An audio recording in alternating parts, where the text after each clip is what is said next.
Bəxtimin rəngi göz yaşıma keçib, göz yaşım gözümdən qara süzülür.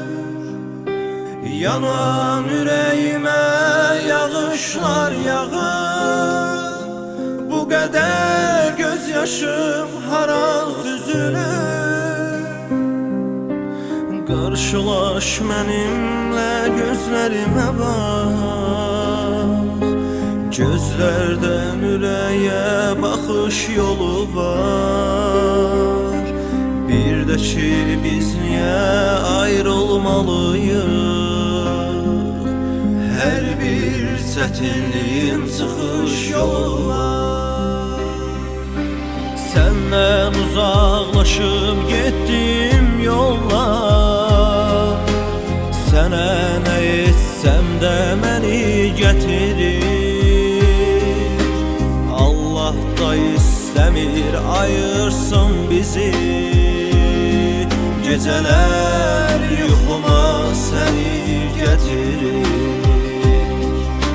Hərdən bir ağlımdan intihar keçir, atımı özümü qatar altına. Ayrılık insanı içindən yeyir, axırda torpağın atar altına.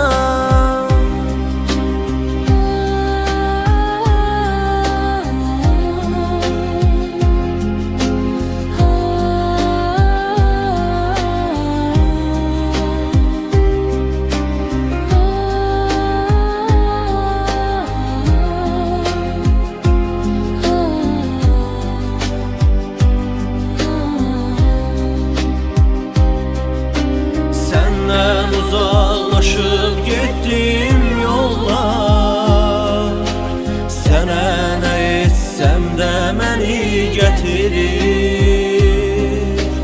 Allah da istəmir ayırsın bizi, gecələr yuxuma səni gətirir.